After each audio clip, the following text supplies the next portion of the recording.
What is up, team? I finally get to share with you my track wheel setup, and I get to show you how they performed on track. Now we'll be going over why I chose this specific tire and rim package, along with some accessories and things to consider when you upgrade your wheels. So stick around, because sticky tires and round like a wheel. Okay, let's just start.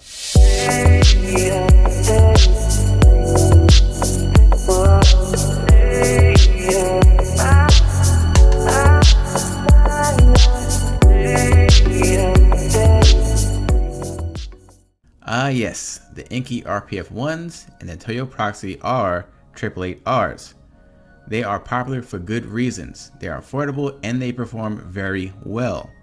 So well that I'm going to show you how much time I shaved off in about 15 seconds, because I don't believe in holding awesome results hostage. I will warn you that if you don't watch the whole video, you will miss out on some of the context of the results and some pretty useful information. So enjoy.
Two and a half seconds.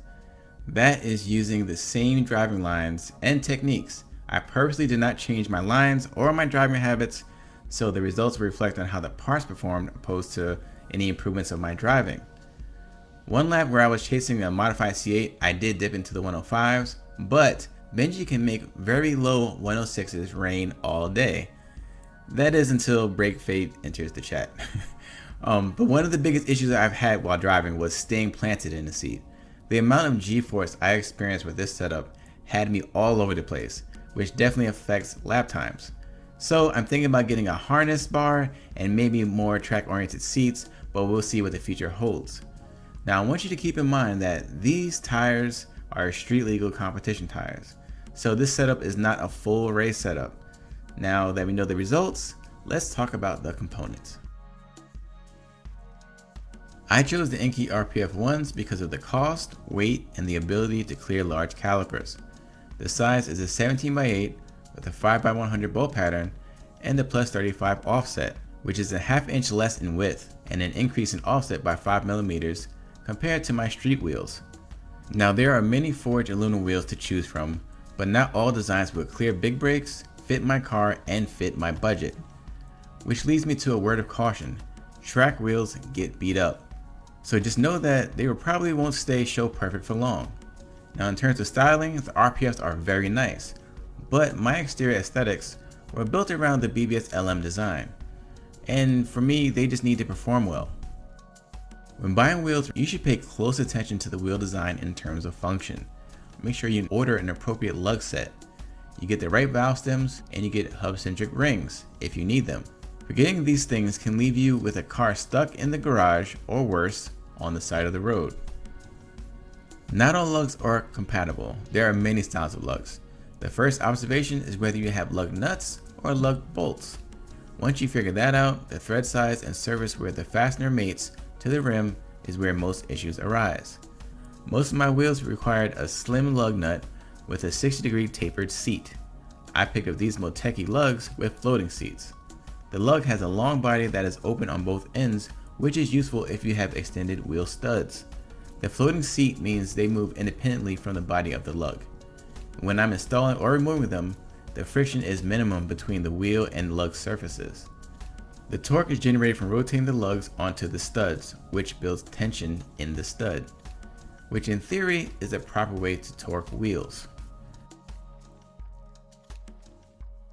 Hub-centric rings are a type of adapter. They make mounting easier and ensure that the wheel is centered when mounted. The dimension to consider is the vehicle hub flange and your rim hub bore. This dimension varies between vehicle manufacturer and rim manufacturer. If this is the same for your vehicle and the rim, then you don't need a ring. If the new wheels have a larger bore size, I suggest getting a set of rings. The plastics are fine for regular driving and occasional spirited drives, but can deform or melt during track use. They are very affordable. I think my aluminum set was 15 bucks and maybe my plastics were 10. Okay, so valve stems. Valve stems almost get no attention, but they are pretty important, especially in extreme applications. Now, I definitely will not consider my application extreme, but extreme temperatures and high speeds can make a traditional valve stem prematurely leak or fail, so make sure that you get quality valve stems.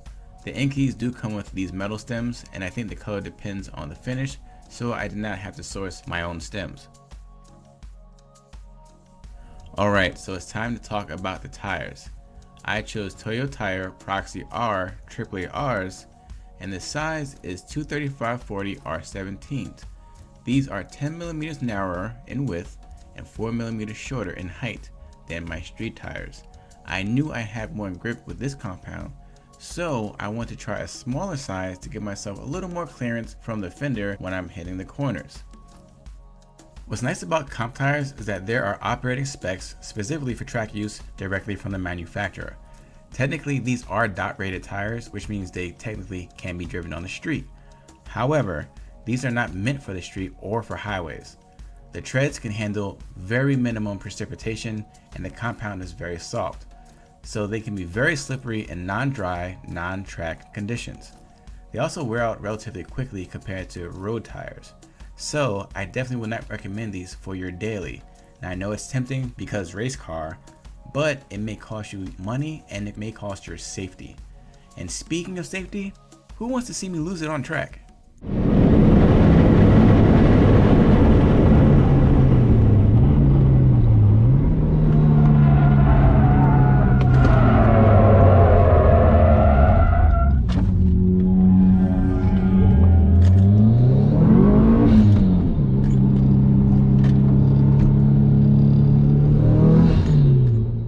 Yep, I pushed it a little too hard, a little too soon. It was weird because it felt okay on the lap before, but the rest of the lap after I did lose it a little bit, it felt like the car was on ice even though I slowed down. And after talking to some of the other track members, they believed that the tires were only warm on the surface and not completely up to temperature.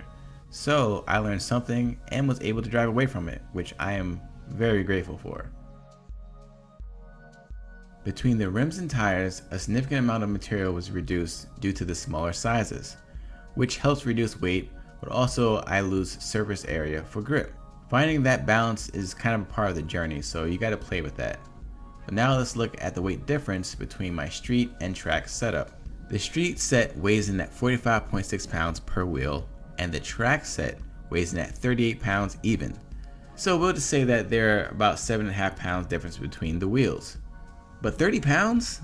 That's like super significant because wheels are unsprung weight and they add to rotating mass.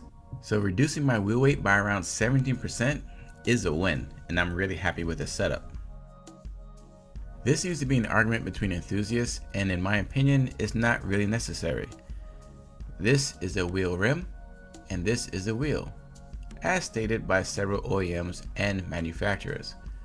The difference is that one is a component and the other is an assembly in regard to its intended function. Just like a basketball rim is a component of a basketball hoop. Can you have a rim on a rim? Sure.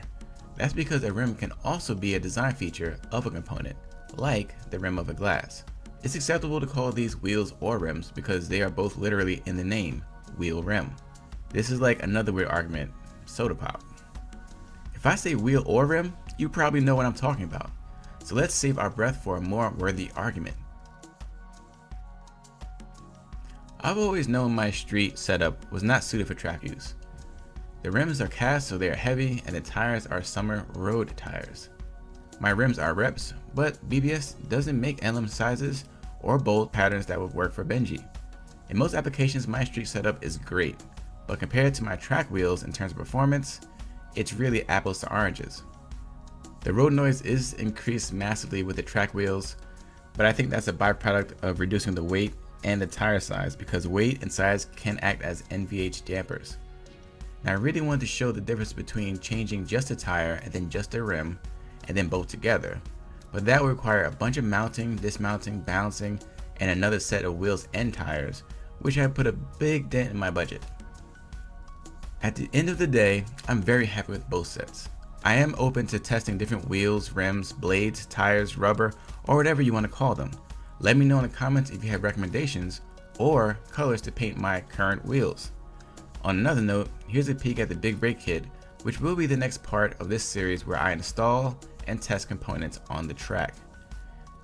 And that is it for this video. Remember to like, share, and subscribe to the channel, and definitely remember to never stop learning. And with that being said, stay tuned and thanks for watching.